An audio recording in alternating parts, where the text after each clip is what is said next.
Bueno, chicos, buenos días a todos los que nos habían saludado. Vamos a iniciar nuestra clase del día de hoy. Ya estamos terminando una semana más. Estamos terminando nuestra cuarta semana de clases y trabajaremos con el tema de potencia y trabajo en el movimiento circular. Con este tema estamos culminando los contenidos necesarios para poder realizar nuestra primera prueba parcial, que tenemos el próximo jueves. Entonces, por favor, espero que ya estén estudiando para que no el 2 de marzo a las 8 de la noche, 9 de la noche, pues vamos, digan, voy a empezar a estudiar física 1 y se den cuenta que es que son 4 semanas de clases y que luego me va a dar tiempo de estudiar en unas cuantas horas. Ingeniero, una pregunta. Entonces, por favor, en cuenta eso. Sí, dígame. ¿El examen va a ser en el horario de laboratorio o 9:30, como usted va? Exactamente. Ok, En el horario de 9:40 laboratorio. entonces. Exactamente. Muy bien. ¿Cuánto tiempo vamos a tener para el examen? La una hora 40 minutos, toda la ¿Una totalidad hora? del horario de laboratorio. Ok, muy amable, gracias. Solo preguntaba para, pues, acomodar mi horario con el trabajo. Gracias. Muy bien. A ver, pues entonces, pues vamos con nuestro contenido de hoy. Trabajaremos, ya no vimos el tema. Potencia y trabajo en el movimiento circular. Eso trabajaremos hoy. Con eso culminamos entonces la parte de torca y aceleración angular. Ingeniero, buenos días. Buenos días. Yo solo tenía una duda con el tema anterior, o las energías no conservativas. Ajá. Ajá. ¿En qué casos se utiliza esa ecuación? Pues cuando usted estaba en física básica, se recuerda que utilizaba la ecuación de fuerzas no conservativas cuando había rozamiento. Entonces vamos a utilizar la misma idea aquí. Cuando haya un rozamiento entre dos objetos, vamos a poder utilizar la expresión que define el trabajo hecho por la fricción. Por ejemplo, vamos a ver, creo que aquí, ¿dónde está el problema? Pero aquí, este bloque generaba una fricción, un rozamiento en la superficie de la cuña. Entonces ahí había una pérdida por fricción. Pero, por ejemplo, si nos dijeran que, ¿qué se me ocurre? Bueno, que en vez de esto fuera algo que va rodando, pues la fricción va a hacer que esto ruede. Y la fricción no va a generar ningún rozamiento con el disco y la superficie, ¿no? Porque no se desliza el cilindro, sino va rodando, ¿no? Entonces no hay problema allí con la fricción. Vamos a utilizarla únicamente cuando hay rozamiento. Un objeto se desliza y en una superficie con fricción. Allí vamos a utilizar esta ecuación. Muchas gracias, Inge. Muy bien. Hombre, ¿por qué no?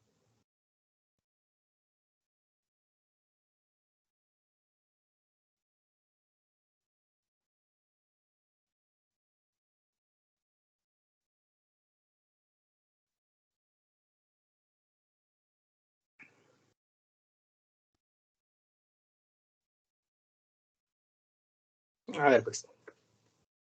Vamos a trabajar entonces con el tema de trabajo. ¿Se recuerdan que ustedes aprendieron en física básica que el trabajo no es nada más que el producto escalar entre la fuerza y el desplazamiento, ¿verdad? Ecuación que podrían escribir como trabajo es igual a la magnitud de la fuerza por la magnitud del desplazamiento por el coseno del ángulo formado entre la fuerza y la distancia, ¿no? Eso es el trabajo. Cuando supónganse lo que nosotros entonces tenemos ahora en un movimiento circular, está una partícula que se mueve siguiendo esta trayectoria y se mueve debido a que una fuerza le está aplicando ese movimiento, ¿sí? Entonces la partícula pues empieza a moverse sobre el movimiento circular. Entonces si yo aplico la idea de trabajo aquí, el trabajo pues sería la fuerza por la distancia, pero la distancia que estamos moviéndonos es sobre la superficie circular. Entonces la voy a llamar arco. Entonces pensemos, vamos a dibujar aquí.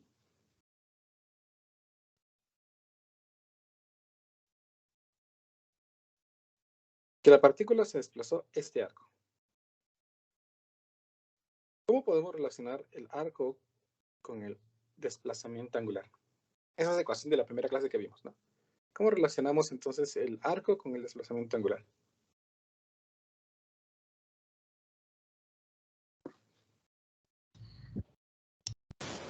El arco es, el desplazamiento angular es igual al arco dividido en radio. Muy bien.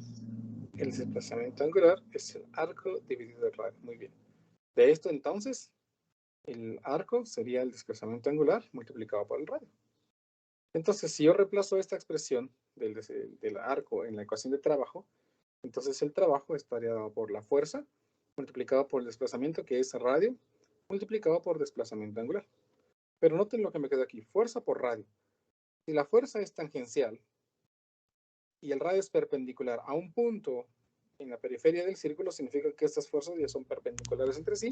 ¿Sería el generando momento de entonces torque? Exactamente, el momento de torsión. Por lo tanto, aquí tendría yo el momento de torsión multiplicado por el desplazamiento angular. Entonces aquí tengo una ecuación que me define el trabajo hecho por una fuerza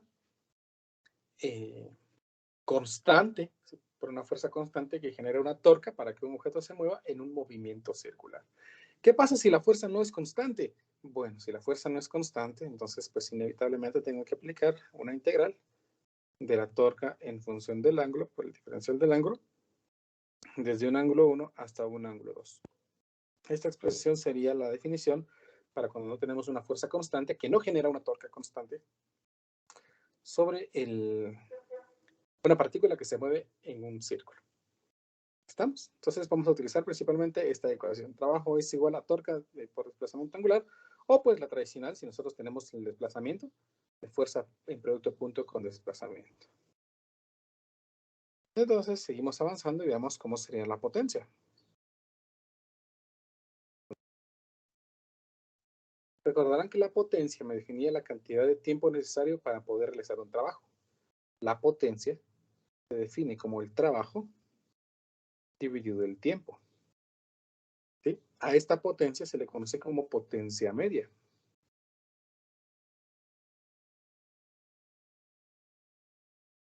¿Sí? ¿Por qué se le conoce como potencia media? Porque supónganse lo siguiente. Supónganse que ustedes viven en una casa que tiene 2 niveles, ¿no? Supónganse eso, ¿no? Y pues viene un artículo nuevo. Viene, por ejemplo, ¿qué se me ocurre? Un mueble para su lavandería que tienen ustedes en la terraza o en la azotea del segundo nivel. Entonces vienen ustedes, le dicen a su mamá o a su encargado, pues voy a subirlo yo, dicen. Y toman ustedes el mueble y lo empiezan a subir. Y pues caminan hacia las gradas que llevan del primero al segundo nivel. Y allí se dan cuenta que pesa mucho y lo bajan. Y descansan un momento. Ya descansaron, pues lo agarran otra vez y empiezan a subir. A medias gradas, pues descansan porque pues ya subirlo ya es más complicado. Luego lo vuelven a subir y llegan al segundo nivel. Descansan ahí cuando terminen de llegar al segundo nivel y empiezan a subir las gradas para la terraza. Y nuevamente descansan a mediados de gradas y finalmente llegan a la terraza. Entonces allí ustedes realizaron un trabajo en mover el mueble desde el primer nivel hasta el segundo nivel. Y se tardaron un tiempo. Pero este tiempo total incluye el tiempo en el que ustedes descansaron. ¿Sí? El tiempo desde que yo inicié a moverlo hasta el tiempo que yo terminé de moverlo. Por lo tanto, aquí nos está interesando únicamente el trabajo total realizado y el total del tiempo que hemos hecho. Por eso se le conoce como potencia media. Sin embargo, hay una expresión que nos puede definir cómo determinar la potencia instantánea. Recordarán que la potencia instantánea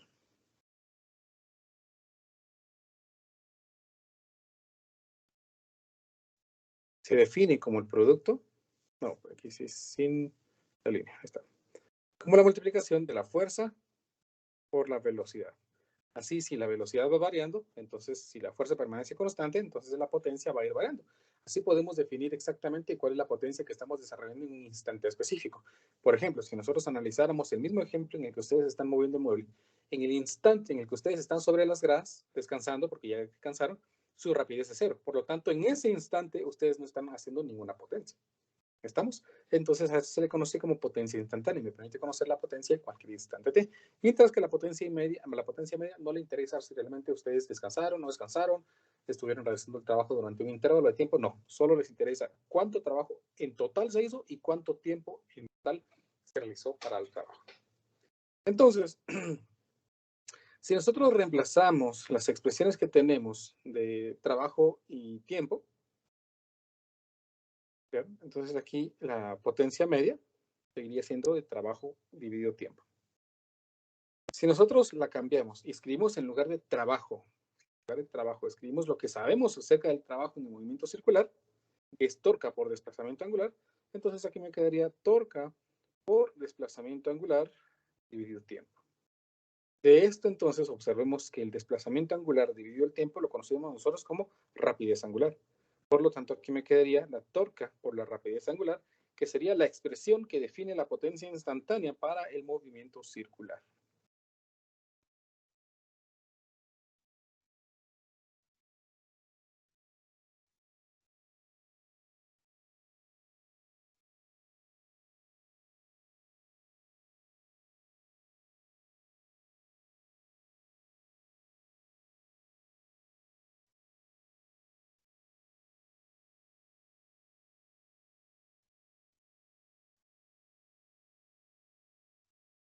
¿Cómo estamos? Entonces la potencia media se sigue trabajando de la misma manera. Yo calculo el trabajo, si es necesario, pues el trabajo de esta expresión, y lo divido entre el tiempo, ¿sí? La potencia instantánea entonces requiere de saber cuál es la torca que se está aplicando en un instante específico y cuál es la rapidez en ese instante. Así puedo reconocer cuál es el valor de la potencia instantánea. A diferencia de la potencia media, que les repito, solamente necesita de todo el trabajo que se hizo y de la duración, sin importar si hubieron lapsos en los que no nos movíamos o no. ¿Estamos? ¿Alguna pregunta de momento?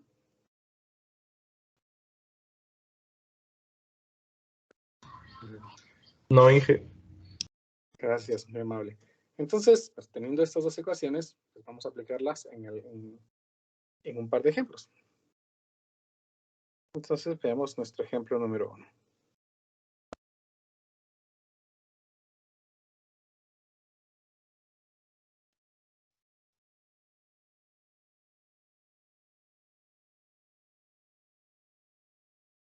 Dice el problema así. El motor proporciona 175 HP a la hélice de un avión a 2.400 revoluciones sobre minuto. Inciso A. ¿Cuánta torca proporciona el motor del avión? Inciso B. ¿Cuánto trabajo realiza el motor en una revolución de la hélice? HP es una medida de la potencia. Por cierto que no hablamos de eso, ¿no? Que recordemos que la potencia, la unidad de medida de la potencia son los watts.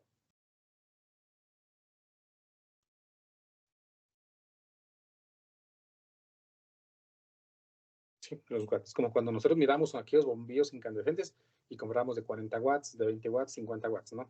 Ahora ahí medían la potencia calorífica. Recuerden que el trabajo pues se sigue midiendo en joules. Joules. Siempre el trabajo potencia en watts y la potencia, la potencia en watts y el trabajo en joules. Entonces el problema me está diciendo aquí que el motor proporciona 175 HP, pero eso no es watts, no, porque es otra unidad de medida que puede también representar a la potencia. Entonces la potencia en este caso es de 175 HP.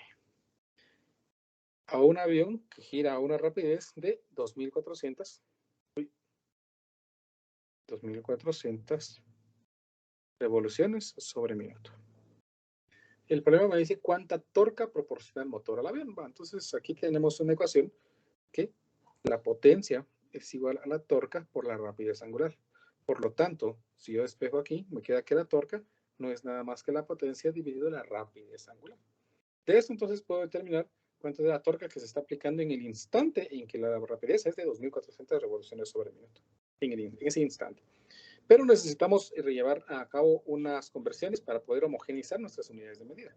Entonces colocamos aquí 175 HP por 745.7 watts, que es equivalente a un HP. Este factor de conversión pues lo encuentran en su formulario, si ustedes me permiten verificar. Vamos a ver. Sí, un HP son 745.7 watts. Entonces es ahí donde he obtenido ese valor.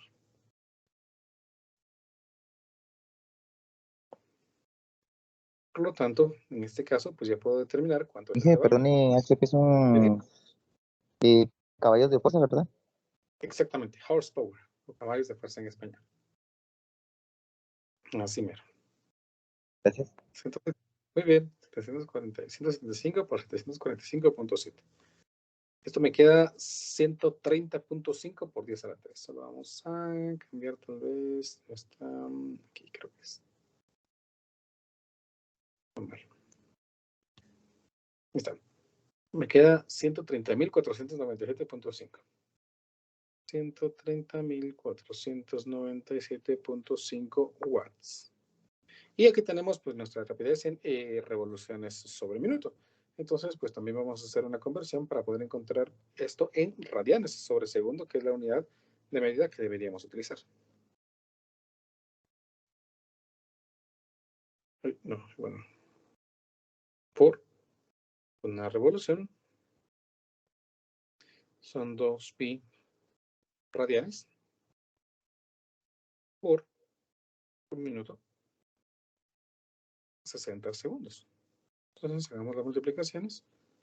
2400 por 2pi dividido 60, me queda un valor de 251.33. 251.33 radianes sobre segundo. Ahora sí, pues ya podemos ingresar datos a nuestra ecuación. La potencia son de 130.497.5 watts dividido 251.33 radianes sobre segundo. Eso me daría el valor de la torca en newtons metro. Entonces, 130.497.5 dividido 251.33. Y me da un valor de 519.2. 519.2 newtons metro. Y ahí tenemos entonces nuestra torca desarrollada. ¿Estamos? Luego el problema me dice cuánto trabajo realiza el motor en una revolución de la hélice. ¿Cuánto trabajo realiza el motor en una revolución de la hélice? Una revolución. Ahí me están dando el desplazamiento angular. El desplazamiento angular, vamos a poner aquí que es inciso B, es de una revolución, que es equivalente a 2pi radianes. La torca, ya la hemos calculado ahorita, es de 519.2 newtons metro. Y lo que me pide el problema es cuánto trabajo realiza. Entonces sabemos nosotros que el trabajo se determina como la multiplicación de la torca por el desplazamiento angular. Y en este caso entonces el trabajo estaría dado por los 519.2 newtons multiplicado por los 2pi, que es una revolución. Y esto me da 3.262.4. Entonces aquí 3.262.4 joules. Y así pues determinamos el valor del trabajo que hace ese motor para poder hacer girar la hélice una revolución o una vuelta. ¿Me explico? Ingeniero, perdone, una pregunta. Dígame. ¿Podría volver a explicar lo de la dimensional de la potencia? ¿Siempre se va a manejar en watts? Sí, la potencia siempre en watts. Muy bien. Sí, Y, para trabajar unidades de medida en el sistema internacional, siempre en watts. ok, gracias. Entonces, digamos, dependiendo del tipo de potencia que nos vayan a dar, siempre lo tendríamos que convertir en watts para el SI. Exactamente. Muy amable, Así gracias. mismo. Muy bien. Ingeniero, ¿Alguna otra pregunta? Sí, dígame. buenos días. ¿Cómo eliminó el radianes sobre segundos? El radianes sobre segundos de aquí. Bueno, vamos a hacer el análisis dimensional. Lo que pasa es que se recuerda que trabajo, perdón, watts está dado en, aquí, joules sobre segundo. Entonces aquí me quedaría joules sobre segundo dividido radian sobre segundo. Entonces aquí me puedo cancelar de momento los joules y me queda aquí joules dividido radian, que usted debe recordar que radian es metro sobre metro. ¿Sí? Entonces aquí debemos recordar también que joules proviene de la unidad de trabajo que es fuerza multiplicada por distancia. Eso significa que aquí tengo yo joules, que es fuerza por distancia, o sea, newtons multiplicado por metro, dividido metro sobre metro, que es el radio, ¿no? Si hacemos aquí un sándwich, entonces aquí me va a quedar newtons por metro, dividido metro. Y aquí, pues, ya como ya tengo unidades de medida de longitud, ya puedo cancelar los metros. Ya me queda entonces la unidad de medida de newtons por metro, que representa la torque. Gracias, ingeniero. Muy bien. Lo mismo acá, ¿no? Torque es newtons metro. El desplazamiento angular es el radial, que es metro sobre metro. Entonces se cancelan 2 metros porque yo tengo la unidad de metro y al final me queda newton metro, que ya corresponde a la unidad de medida de trabajo, que es joules. ¿Estamos? ¿Alguna otra pregunta?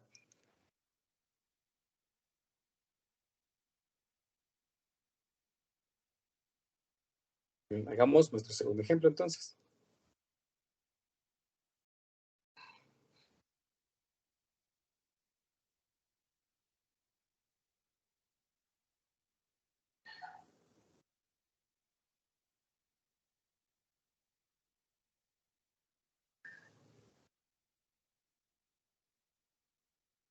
A ver, este problema dice así.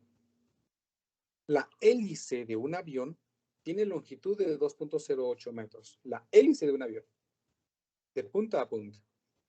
Como una longitud de 2.08 metros, ¿no? Más alto que la estatura normal. Y masa de 117 kilogramos. Al arrancarse, el motor del avión aplica una torca constante de 1950 newtons metro a la hélice. ¿Qué parte del reposo? ¿Bien? Parte del reposo. Inciso A. Calcule la aceleración angular de la hélice. Calcule la aceleración angular de la hélice. Aceleración angular. Tratándola como una varilla delgada, hace la tabla 9.2. Inciso B. Calcule la rapidez angular de la hélice después de 5 revoluciones. Inciso C. ¿Cuánto trabajo efectúa el motor durante las primeras 5 revoluciones? Inciso D. ¿Qué potencia media desarrolla el motor durante las primeras 5 revoluciones? Inciso E. ¿Qué potencia instantánea desarrolla el motor en el instante en el que la hélice ha girado 5 revoluciones? Entonces ahí me piden varios elementos. Primero, tenemos que notar que el problema me dice que podemos asumir que que la hélice la podemos tratar como una varilla delgada. Para eso, pues necesitamos su momento de inercia, porque es un objeto rígido dando vueltas alrededor de un eje. Pensemos que un avión tiene su hélice más o menos así. ¿Sí? Esa sería la hélice del avión. Por lo tanto, ese avión, esta hélice la podemos tratar como una varilla larga que está girando alrededor de su eje. Entonces, si ustedes son tan amables, por favor, ¿cuál es el momento de inercia de una varilla que está girando alrededor de su eje? 1/3 de ml al cuadrado. Tercio de la masa por la longitud al cuadrado. ¿Estamos de acuerdo todos con esto? Sí. ¿Sí? ¿Sí? ¿Seguros? Creo que eso es cuando la varilla gira al extremo, porque la del centro es un doceavo. Muy bien. El 1/3 me dice que si esta varilla estuviera girando alrededor de este eje, ¿ven? Entonces, este sería el momento de inercia. Pero cuando tenemos una varilla que gira alrededor de su eje, entonces el denominador, en lugar de ser 1/3, es 1/12. Ahí estamos. Muchas gracias. Entonces, ahí tenemos el momento de inercia de esta hélice. Bueno, vamos a calcular su momento de inercia porque al parecer nos va a ser útil. Entonces, utilicemos aquí el momento de inercia, que es igual a 1/12 de la masa de la hélice, que el problema me dice que tiene una masa de 117 kilogramos. 117 kilogramos. Multiplicado por la longitud. Y como tiene una longitud de 2.08 metros, entonces aquí yo coloco 2.08 metros al cuadrado. Entonces con esto, pues vamos a ver 0.5 por 117 por 2.08 al cuadrado. Y me queda que el momento de inercia es igual a 253.1 kilogramos metro cuadrado. Ahí tenemos entonces el momento de inercia de esta varilla. Muy bien. Entonces, Ingeniero, empecemos una a pregunta. responder. Dígame. ¿Por qué fue multiplicado por 0.5? Perdón. No sé por qué lo hice así. Tiene razón. Por alguna razón yo vi que era un medio, creo yo. Muchas gracias. 42.18, entonces está equivocado esto. Muy amable. 42.18. Ahora sí, gracias. 42.18 kilogramos metro cuadrado. Ahí tengo entonces el momento de inercia. Espero que esté bien.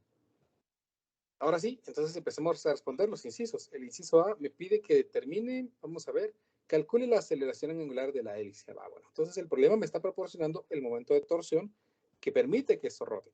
Y es una torca de 1950 newtons metro.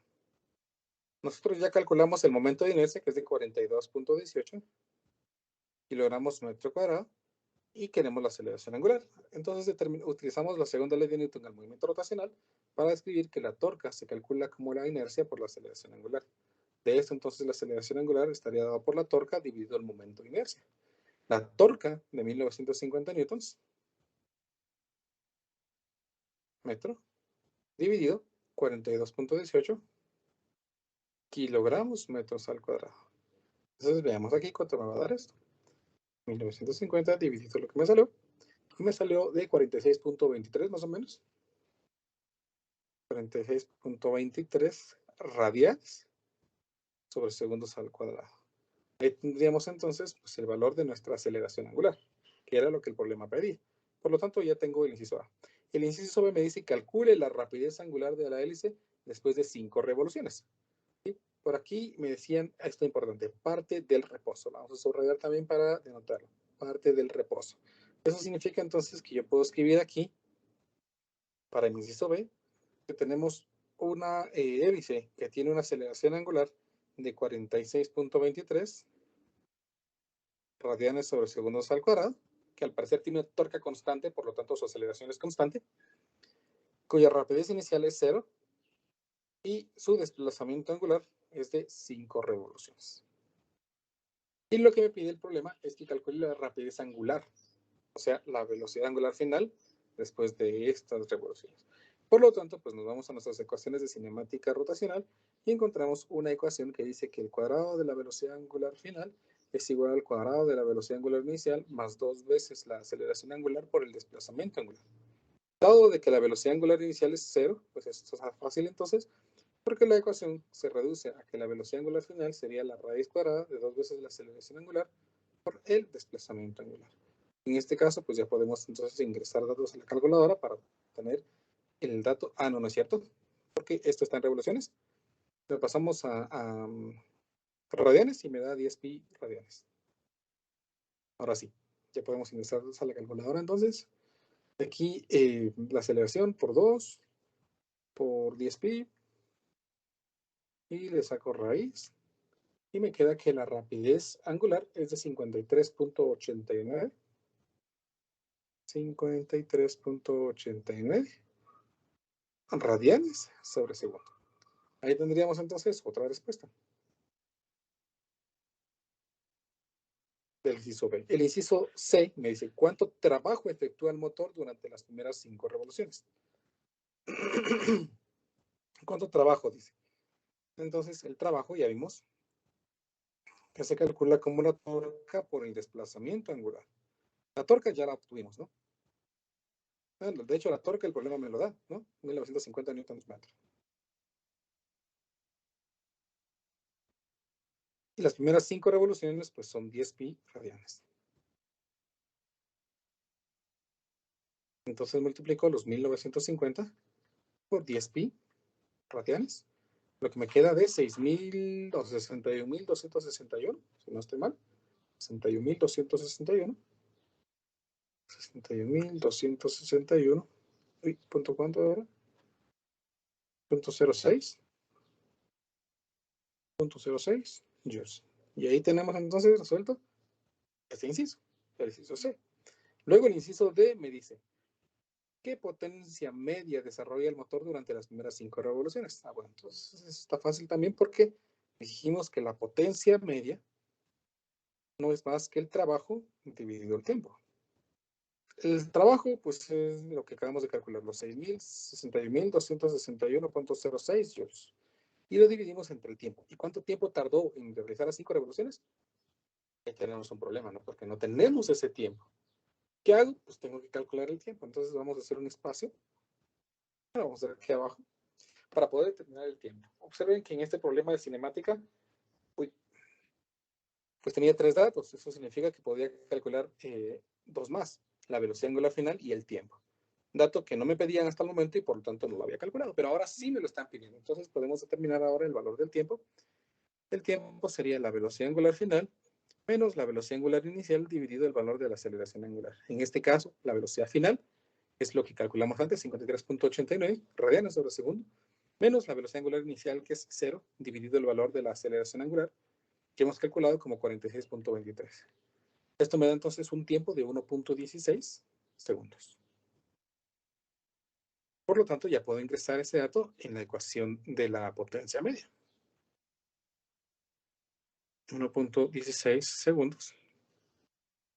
Entonces aquí me quedaría 61.261.06 dividido 1.16. Y me queda entonces que la potencia media es de 52.811, si no estoy mal, .26 watts. Y así tengo resuelto entonces ya el inciso B. ¿Vamos bien? ¿Ahí? ¿Alguna pregunta? ¿Estamos bien? Sigamos entonces. Inciso D, inciso E. El inciso E me dice, ¿qué potencia instantánea desarrolla el motor en el instante en el que la hélice ha girado 5 revoluciones? Bueno, vimos que la potencia instantánea se determina como el producto de la torca y la velocidad angular. La torca ya la tenemos desde el principio. 1960, no, 50. 50 newtons metro por el valor de la velocidad angular, que esa la calculamos aquí, de 53.89. Entonces aquí me queda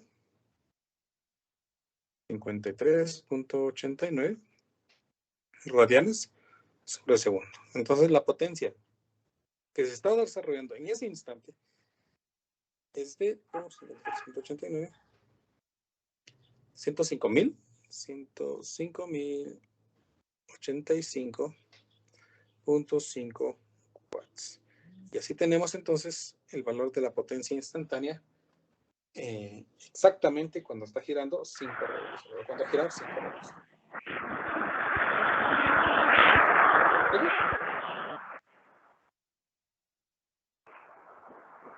Compañero, tu micrófono. Gracias.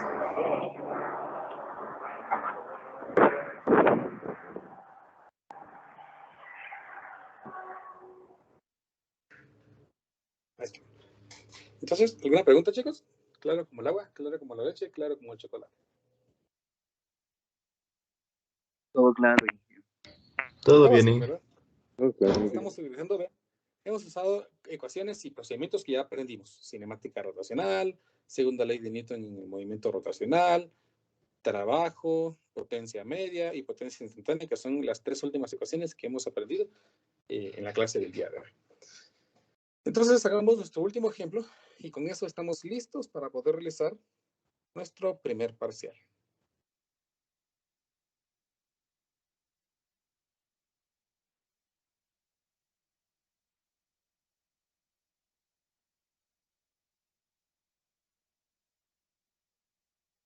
Ingeniero, una pregunta con respecto al parcial. Dígame. Ajá. ¿Usted qué libro nos recomendaría para practicar los ejercicios? Pues ¿Hay alguno en especial? cualquiera de los que les haya dejado en la bibliografía, porque como ya vieron durante todo el semestre, bueno, o lo que vamos del semestre, he utilizado Jankowski, Serway, Szymanski, Bauer, Resnick, entonces no tengo uno en particular como preferido. Entonces, pueden estudiar de cualquiera. Al final, si conocen los conceptos y saben aplicar las leyes, pues si sea del libro que sea, van a poder resolver el problema. No se aplica. Ok, muy mal. Yo para, pues, tal vez enfocarme, no sé, como son diferentes tipos de razonamientos cada autor, pero gracias, voy a hacer uno de cada uno por lo menos.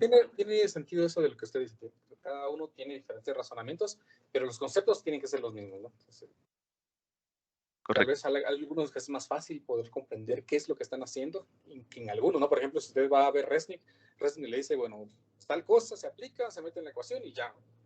Mientras que Servais le dice, comprendamos el problema, qué elementos tenemos, entonces le va a ser un poco más comprensible poder ver qué análisis está siguiendo. Pero Claro. los conceptos son los mismos. Ingeniero, perdone, fíjese que usted menciona mucho, digamos, este de Resnick, pero ¿cuál libro es exactamente? Porque buscando no hay ningún autor Resnick o...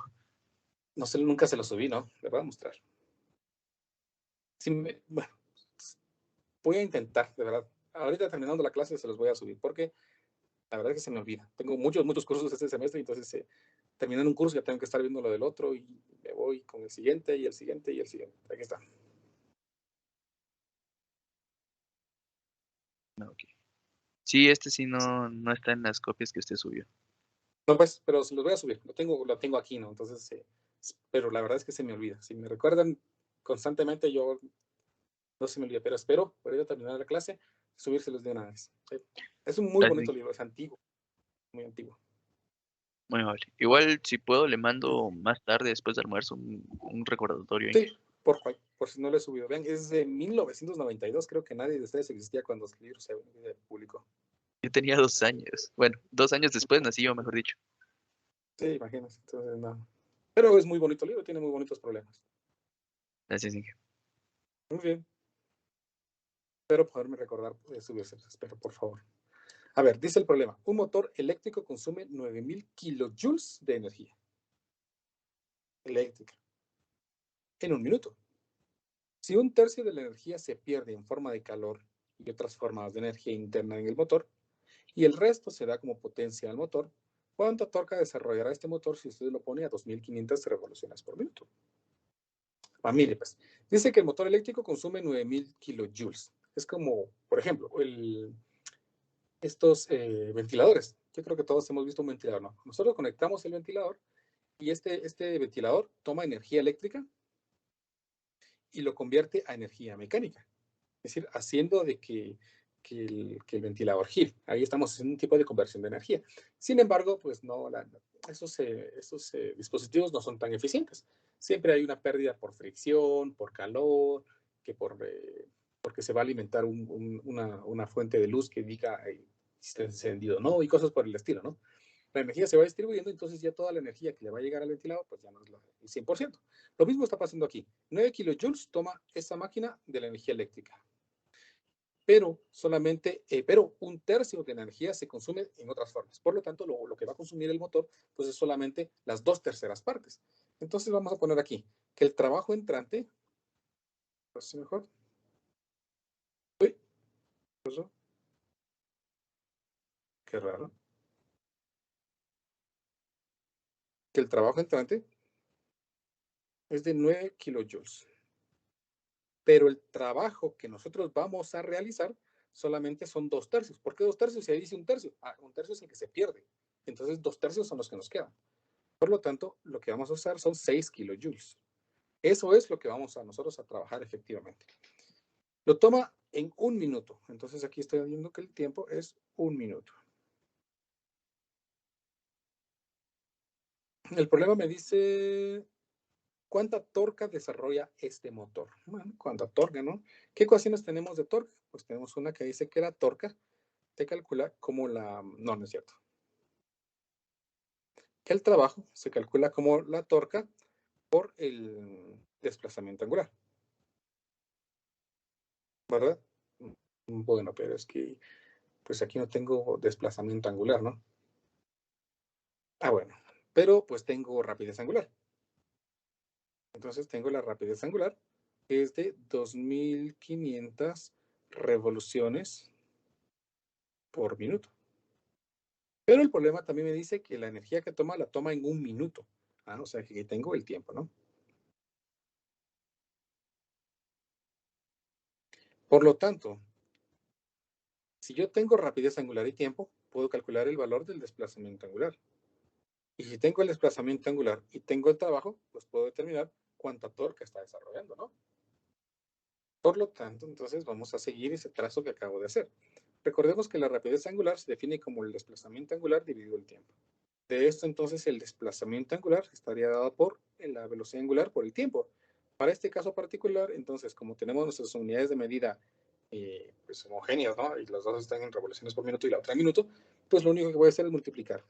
Aquí me quedaría, entonces, 2.500 revoluciones por minuto, multiplicado por un minuto, pues me dice que el desplazamiento angular es de 2.500 revoluciones. Convirtamos esto a radianes porque en eso nos sirve, ¿no? Entonces multiplicamos por 2pi y me queda que es de 5.000 pi radianes. Por lo tanto, yo lo que necesito es la torque estaría dada por el trabajo dividido el desplazamiento angular. El trabajo, que el problema me dice que es de 6.000 kilojoules, o sea, 6.000 joules, kilos, se recuerdan, es por 10 a la 3, dividido desplazamiento angular, que es de 5.000 pi radianes. Entonces aquí me quedaría 6.000 dividido, pongámoslo aquí, 5.000 pi. Y me queda entonces que la torca es de 0.38, 0.382, 0.382 newtons metro. Y así resolvimos nuestro problema. ¿Estamos? ¿Se comprende?